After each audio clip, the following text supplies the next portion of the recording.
Good evening. Welcome to a regularly scheduled Board of Selectmen meeting for Monday, May 23rd, 2022. Let's start off with the Pledge of Allegiance. Pledge allegiance to the flag of the United States of America and to the republic for which it stands, one nation, under God, indivisible, with liberty and justice for all. Thank you. We will now reorganize the Board of Selectmen, which we do every year, the meeting after the town election. And I would like to put into nomination Peter Spagone as chair, Carol Julius as vice chair, Dave Sheedy as clerk. I will second that. Any discussion? All those in favor? Aye. Aye. So yours, Mr. Chairman. Okay, thank you. Mr. Sheedy, so we'll go to open forum. If there's anyone here to discuss. Is Chris on the, okay, so Chris is coming up. How's everybody doing? Good. Great. Good. As you may know, Memorial Day is coming up on Monday. I'd like to invite everybody with the town, Selectmen, Charlie, anybody who would like to come, 10 a.m. Our normal services over at the Common. And unlike the last few years, we've been kind of, curtailed by COVID. High school band's going to be there. It's going to be getting back to doing what we normally do to honor our fallen vets. So, by all means, everybody is welcome to come. Peter, I believe you're going to Yeah, I'll say a couple words. speak. Absolutely. So we appreciate that. And anybody else who would like to come is welcome.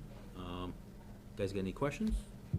No, I think just a comment. So the commercial club still afterwards? Yes, after the ceremony, and then everybody will meet over the commercial club for the usual Right. usual get-together and everything, so. All right. And I heard from the Enterprise, Mark will be there about 10 o'clock to do some, maybe a little article and a few pitches for you guys as well. That'll be a first in a long time. Yeah, yeah.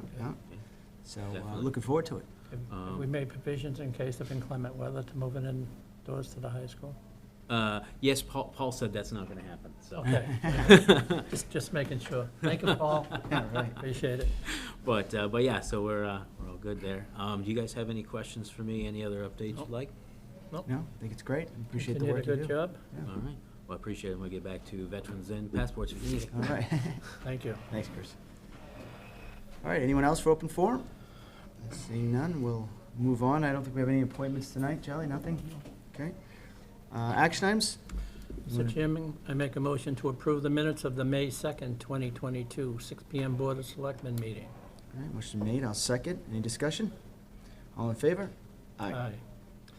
Mr. Chairman, I move to approve the contract agreement with Melanson to perform the audits for February, fiscal year 22, fiscal year 23, and fiscal year 24. Motion's been made. I will second that. Any discussion? No, just, the board had approved the awarding the contract a couple of months ago. This is just the logistical paperwork that we actually get a piece of paper with a contract. Curious, how many companies did we hear from? We heard, I think, the first 5. 5? Okay, good. All right, that being said, all in favor? Aye. Aye. Mr. Chairman, I make a motion to approve the fiscal year 23 pay rate for the public health nurse. All right, motion made. I will second. Any discussion? And this was one of the positions that we overlooked when we did the 2% across-the-board increase for the non-union folks. So we're just officially doing that for this position also. Is this the position that's under the Board of Board of Health Health, direction? yes. Okay. All right. Motion made second. All in favor? Aye. Aye. Mr. Chairman, I motion to accept the resignation of Kevin M. Riley from the Finance Committee effective May 16th, 2022.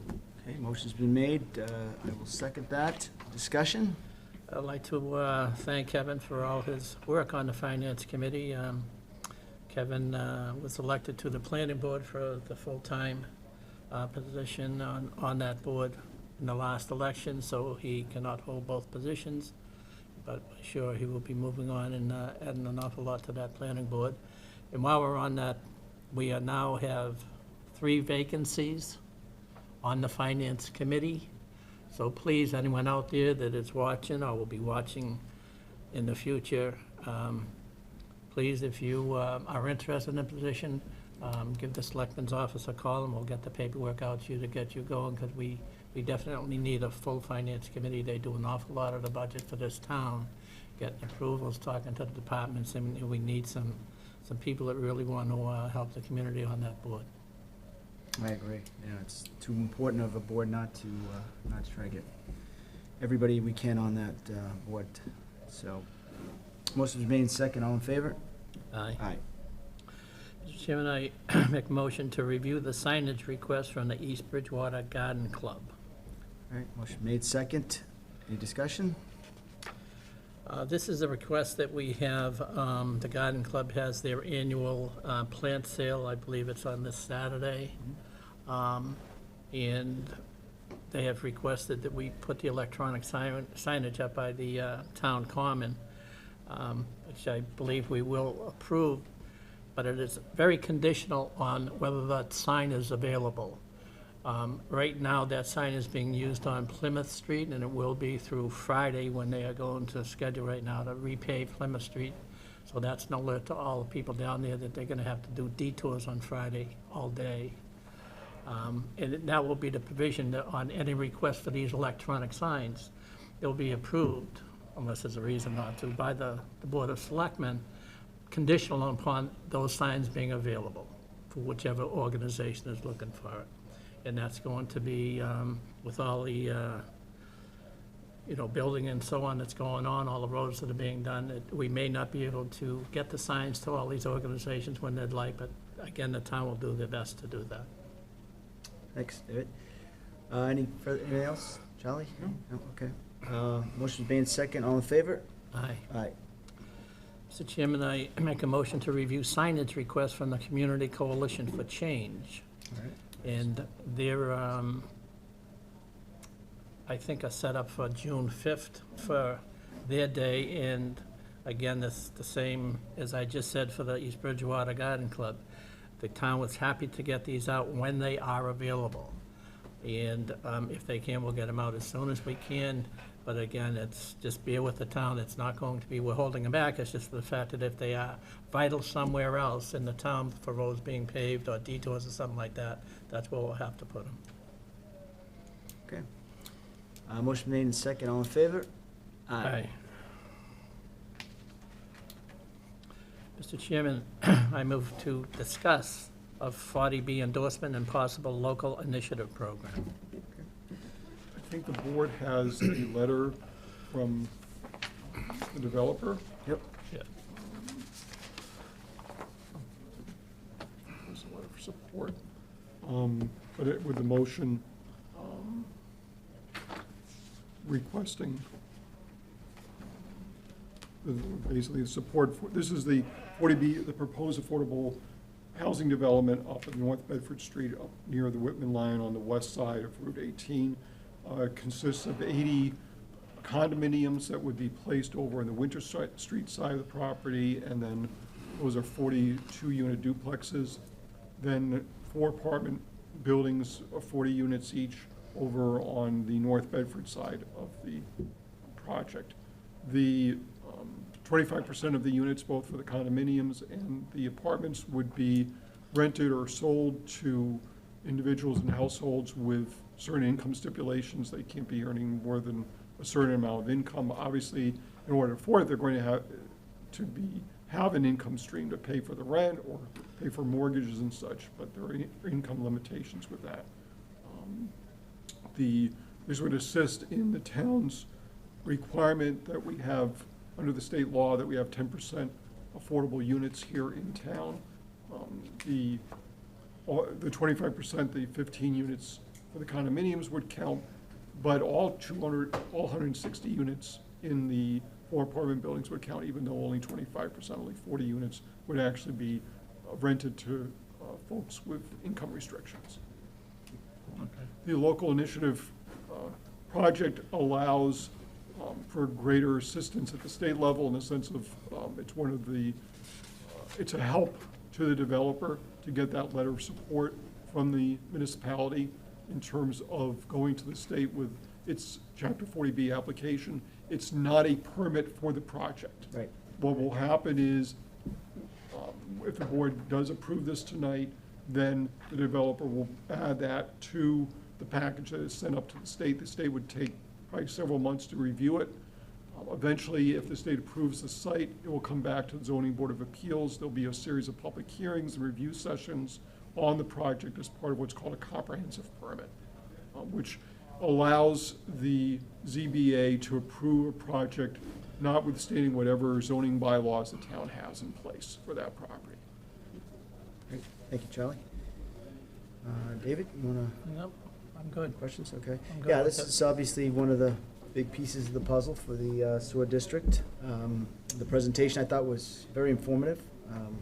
We had a good showing of department heads and some committee members as well as some residents, so Dave and I would propose, if you don't agree, that we should move forward with this. Yeah, Make a absol- motion? Absolutely, I'll make a motion that we approve the 40B endorsement for the local initiative program. So the motion, I believe that was, I think there's a third, after the letter. Yep. There's a full motion there, right. where it says, I move that the board vote, number one, to support. Okay, I make a motion that we move that the board vote first to support Chapter 48 Affordable Housing Project proposed by JSE Holdings LLC, which is known as Residence at Meadowbrook. It will be located at 848-906 North Bedford Street, East Bridgewater, Mass., with 160 rental units, 120 market-rate and 40 affordable units, and 80 home ownership units, 60 market units, and 20 affordable units under the Department of Housing and Community Development, DHCD, Local Initiative Program, LIP, and 2, to request the town administrator to prepare a letter of support that contains the information required by DHCD for issuance of LIP project eligibility letter, and to authorize the chairman of the board to execute the LIP letter of support for the project and to forward it forthwith to DHCD. All right, thanks, David. Motion's been made, I will second it. Further discussion? Sounds good. All in favor? Aye. Aye. Thank you. Mr. Chairman, we will now entertain conversation on the Juneteenth policy. So I talked to John Clifford about this. We're working on, obviously, on our own personnel policy for the non-union folks, but I believe most, if not all, of the union contracts still don't have provisions for Juneteenth. And that's coming up on June 20th this year. It's the actual holiday is on June 19th each year, but under state law, if there's a state holiday on a Sunday, it's observed on Monday in terms of government services. What John recommended is that the board give official recognition of Juneteenth being observed on Monday, June 20th. So the town buildings, the library, the council on aging, DPW, town hall will be closed. Public safety will be providing services. Obviously, there are a few DPW services that need to be dealt with every day. Water testing, for instance, checking meters at both water and the sewer systems and such. Non-union employees would be given the day off with pay, as is what's customary for state holidays under the provisions of the town's personnel policy. Union employees without contracts which cover this subject will be given the day off with pay on a one-time, non-presidential basis. We'd have to work it on the public safety in the sense that it's not, everybody doesn't get the day off, but we would follow the union contracts for fire and police in terms of how holidays are dealt with and how pay is dealt with. And the town will follow the language in those contracts that have already dealt with this, if there are any. Thank you. All right, I will make a motion that the town of East Bridgewater honor the Juneteenth policy on June 20th, 2022. I will second that. Any further discussion? Seeing none, all in favor? Aye. Aye. And we have two more action items, Mr. Chairman. Yep. I make a motion that we approve a one-day alcohol request for Sangria Lady for a 6/16/2022 Ponytown Parties event that will take place from 4 p.m. to 7 p.m. pending receipt of payment. All right, motion's been made. Second that. Discussion? No, I think this is something that they've had every year, and it's a big draw over there. Great. All right, all in favor? Aye. Mr. Chairman, make a motion that we accept the resignation of Crystal Hudson from the Finance Committee effective May 23rd, 2022. Motion's made. I will second. Discussion? I'd just like to thank Crystal. She's been a part of the Finance Committee for a few years now and was part of our personnel board, and she offered a great service to the town, and hopefully she'll continue in some other capacity. I agree. All right, all in favor? Aye. That is it for the action items, Mr. Chairman. Thank you. David, actually, page number 2 of the regular agenda, there's a number 9. Whoops.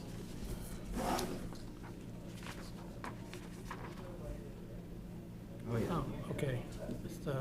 Mr. Chairman, a motion to discuss input on the proposed amendments to the fiscal 2023 state budget. So the status right now is the House had passed it, obviously the governor back in the winter had proposed a budget. The House has proposed a budget and passed it. The Senate now is considering its version of the budget.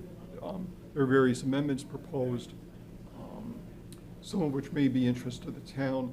One is extension of the remote meeting procedures, in essence, the ones that were established during the first parts of the pandemic, to extend those, I believe, for the rest of the calendar year. Also to obtain funds for early voting reimbursement, which should by mandate go, but this helps make sure that the money's there and there's not a problem of getting the money, not just obviously for East Bridgewater, but the other 350 cities and towns.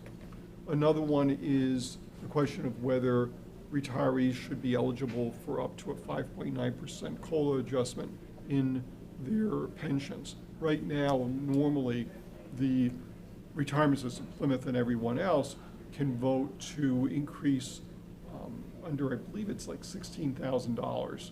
So first $16,000 of someone's pension can be increased by another 3% or $480. Because I believe of the inflation rate right now, someone had proposed an amendment to increase that to 5.9%. So it might be roughly, what, it'd be more like 16 times 6 then? Yeah. So $960.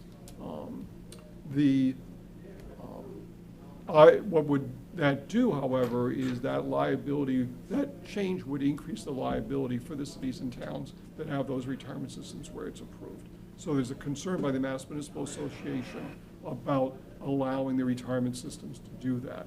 I'm not sure if the board shares that concern or not, but I wanted to bring those proposed amendments that the MMA had written to the board about to the board's attention, and whether the board wanted the town to inform its state senators as to the board's views on these.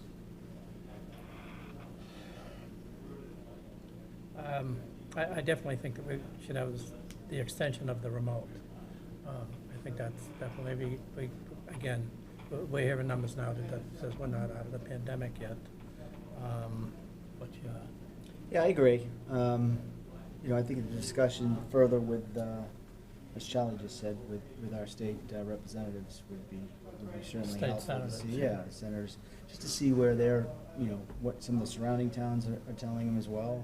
Well, I believe they're going to be voting this week, so I'm not quite sure we're going to. Oh, is that quickly? Yes. Oh, wow. Yeah, the amendments are were proposed, and I believe the votes are happening this week. and want to make a motion that we send the letters off supporting all three. Okay. All right. So, well, are you in support of I the don't know COLA about you. adjustment, or I don't know about that. Yeah. you want to just bypass that one for the moment? Yeah, let's we should, hold off on that, Okay, the other two. okay, I can do that. Yeah. Okay.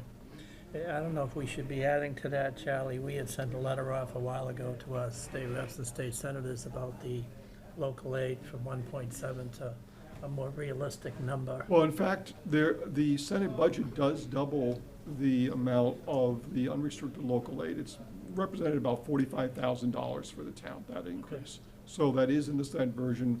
The challenge will be when, assuming that it passes, is work out in negotiations with the House. Yeah, so it goes back to conference committee. Conference committee between the two. Right, and then still it has to go to the governor also. Right. Okay, well, maybe we should just tell them to bring it up to 4 point something and not double it. Well, I think it was ending up like 5.4%. Okay, 5.4, I'll take. That sounds like it should be more than $45,000. Okay. Well, most of our money comes out of the Chapter 70 rather than the unrestricted, and we already had done quite well under Chapter 70. So Charlie, do you want a motion on just The the, extension for the remote meeting procedures and the Yep. early voting reimbursement. Okay, what he said. all right? You can second that. Threw me off on that one. All right, I'll second what he said as well. All in favor? Aye. Aye. Oh, boy. Now, that is it for the. That is, yes, thank you. You've told us you have nothing. Well, I will say this. Oh, okay. In recognition for the Memorial Day holiday, we are closed on Monday. Okay. So for planning purposes, Yep. town hall will be closed Monday. Okay, thank you. So everyone can attend the memorial service. Absolutely. Charlie? Just a couple, some items, special legislation. David actually met with Catherine Mullen of Representative Sullivan's office late last week to transfer the official copies, the sealed, not the, not copies of copies, but the sealed documents that they need up at the State House. I had written Representative Sullivan earlier in the week, and she said, well, that's what I need, and David was able to work out a way of transmitting them to that office. So thank you, David.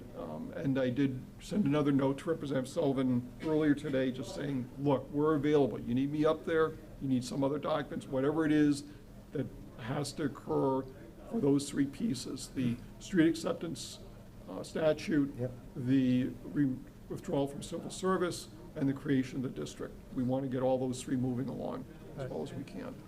And I think we've made it clear that we would like that to happen this session and not put off until September. Right. So, Truck traffic on Central Street, the board had received a request from a resident on Central Street to have East Bridgewater approve a truck exclusion during evening, night hours, something like 8 p.m. to 8 a.m. This would be from the center of town here all the way up to the northeast corner. Obviously, it's the most direct route for anybody, trucks or not, from that point to that point. But what she had said is that the number of trucks has increased significantly during the last few years, especially at night. They're using that as a cut-through, but it's a cut-through in the sense of you're not going the long way around. Right. And truck exclusions, whether they're 24 hours a day or whether they're limited at certain hours, require the town to establish what are called alternate routes, in that you have to present MassDOT and the truck drivers a different way of getting from point A to point B than what might be the normal direct route. There's really no better way of doing that solely in East Bridgewater. Either truck traffic would have to follow 106 to Elm Street, then Elm Street up to 27, and then up to where Central Street is, or they'd go up 18, then over on 14 and come back down 27. By making an alternate route that goes to a different community, you have to get that community's permission. In general, most communities are not going to sign on to having more traffic go on their roads. So it's unlikely we're going to be able to do that. It does require a traffic study. We'd have, we could all contact OCPC, get the traffic counts, get the number of trucks. There's certain percentages that, truck exclusions can be valid given the percentages of trucks going through on a certain road. The resident also complained about the amount of noise, which I believe is going to be exempted from any type of noise bylaw due to the normal operations of the trucks. Even air brakes can't be regulated officially. I know you've seen signage, whether it's in our community or another community, no air brakes in this area, but there's just signs that aren't enforceable. I checked with my colleagues back last year because we had a similar issue in Halifax, and no one had a valid bylaw. People had signs up, but they weren't enforceable. The other thing is that they're going over storm sewer grates and/or catch basins that turn out to be in the middle of the road. So there's no way of avoiding it. And John Haynes had told me that the road was rebuilt back in the mid-90s, and at that time, that's where they put everything. And it's not a simple matter of simply moving them to, let's say, the sides of the road, because the structures they're connected to are underneath the road. It was not a good design, he agrees with that, and it is causing more noise than is necessary at that location. But on a practical sense, without tearing apart the road and moving everything, there's nothing really that can be done with that. However, in terms of working with the resident, at least providing the evidence of whether we're in fact having more truck traffic, we could contact OCPC to do the traffic study for Central Street. They do have data at MassDOT that does show, in fact, that the 2020 information was obviously influenced by the pandemic, but truck traffic was up about 50% from 2016 to 2019. So whether there's simply more businesses, one side or the other, or more companies, hey, we can go this way instead of going the long way, somebody found out and they're using that road. So I'm happy to call OCPC, I just don't know that we can provide actually any assistance to the resident to alleviate the problem. I talked to John, I talked to the chiefs, we don't have any immediate solutions. You can't simply say no trucks on Central Street or no trucks during certain hours. As I relayed, you have to do other things if you're going to do something like that, and it doesn't look like those solutions would be likely. I don't think it would hurt to have OCPC just do a traffic study and see what we can find out from there, but based on what you're saying, I can appreciate what the residents are going through, but I'm not too sure that there's a solution. Right, and it turns into someone else's problem, right? I mean, Yeah. eventually, they gotta go somewhere. And no other town's gonna sit there and say. I mean, I live on Central Street, so great, get rid of them, but that doesn't make any sense for, like you said, Elm Street or somewhere Right. else, right? So, but yeah, I mean, I Okay. agree with David, if, I'll do that. if Mary Walden and her Yeah. crew can kind of take a look, that'd be great. On ARPA, the first meeting for the ARPA committee is next Tuesday at 6 o'clock. This is more an organization meeting. Peter had a very good suggestion a couple of weeks ago. The IG's office is offering training for people in ARPA, so I relayed that information to the members of the ARPA committee. I'm not sure what Harper Investments is. I thought you asked me to put that on there. Oh. Was it something like, Is it like Foxwoods, we're taking some of the money, or this you had given me? This- running down the street? I think it's just- Oh, okay. So, one of the governor's bills using ARPA money, we're depending, there's a lot of infrastructure bills up in the State House right now, one of which would provide money for our brownfields redevelopment. So even setting aside the One Stop for Growth grant program, we may be getting money through the governor's infrastructure bill. So we'll see how that plays out along with everything else. We are going to need, but for ARPA, Rebecca's been working on the form for our town departments and such for submissions so that we can get that up and running once the committee. I'm looking at other towns that are also offering possibility for not, outside of the town itself, in the sense of not the town departments, but nonprofits and businesses and such, to propose grants that would fit within the ARPA stipulations. So I'm hoping before the end of the week to have something, at least in draft form, that might be used.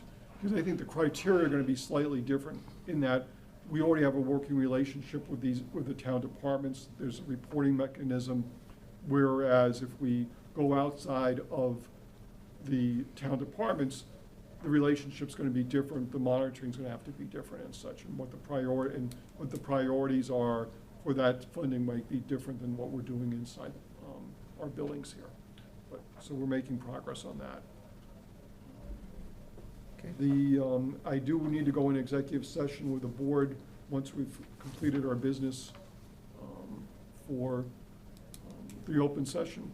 That shouldn't take too long. This is for negotiations with the various unions, and also we have 2 personnel contracts coming due also.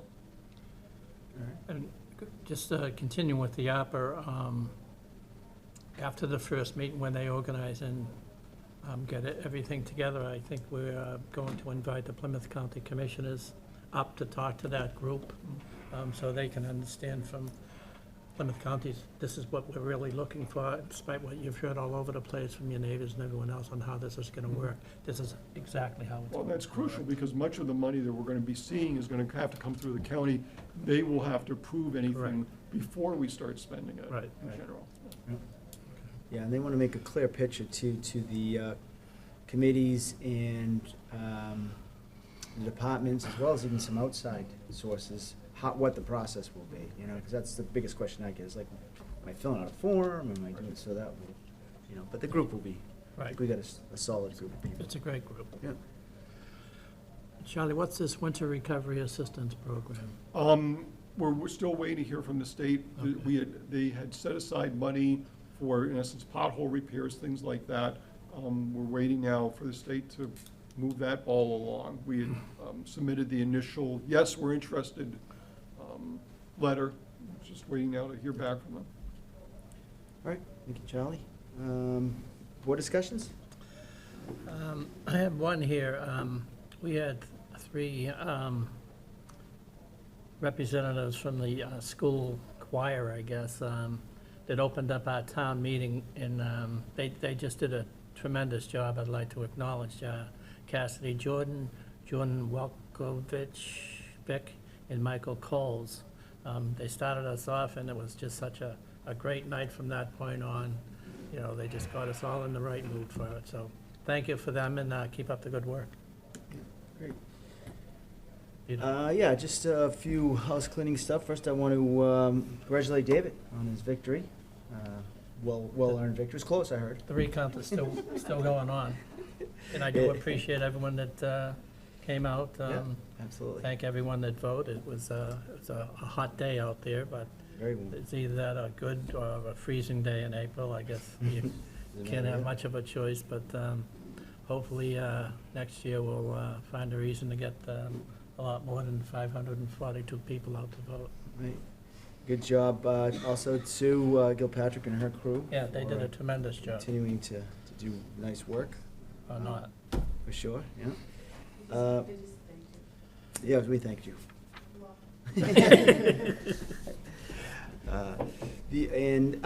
Just a small discussion on, so a lot of the topic has been about the, obviously the stormwater regulations. Yes.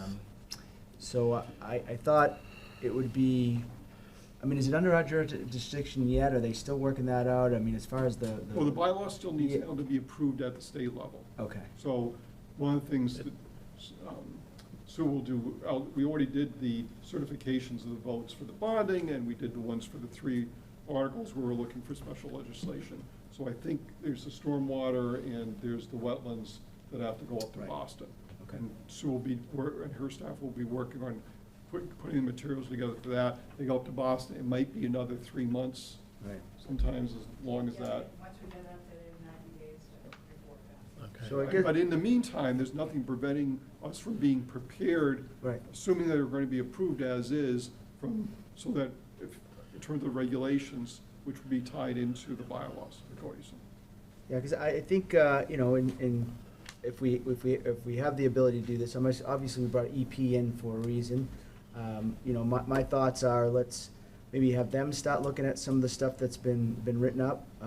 You know, get a proposal from them maybe to start with, just so we know what it would, what the cost would be for that. But, I mean, it's too important of a bylaw not to, you know, have what I consider the big boys, right? To come in and see what they would do, because it's, you know, there's a few departments that it Yeah. hits. You know? I agree. It's something brand new. I'm sure other towns and cities have already gone through a process, so let's see, you know, what they have come up with, and then let's see how it relates to East Bridgewater and go from there. But I definitely think it belongs in EP's hands. Yep. At Yep. this point, Yeah. at least to get us started, and we'll go from there. Right, yeah, I think Scott Turner could help you give you the direction anyways of what they could do to help us. I know there's been some discussions with planning and conservation, and, you know, I think to bring one entity into it would, you know, and I'm sure they'd be supportive of that as well, as Patrick is that way too. So. Right. But that's really all I have. Good. Okay, All with right. that, I will, Mr. Chairman, make a motion to adjourn open session and go into executive session All right. pursuant to Massachusetts General Law, Chapter 38, Paragraph 21A, 2, to conduct strategy sessions in preparation for negotiations with non-union personnel, and to conduct collective bargaining sessions or contract negotiations with non-union personnel, firefighters, superior officers, clerical, DPW, dispatchers, COA director, fire chief. And the vote will be to close the executive session meeting and not return to open session afterwards. All right, motion's been made on second. Chair, Peter Spigot, Dave Sheedy, clerk. all in favor? Aye. Thank you, and hope we'll all see you on next Monday, Memorial Day.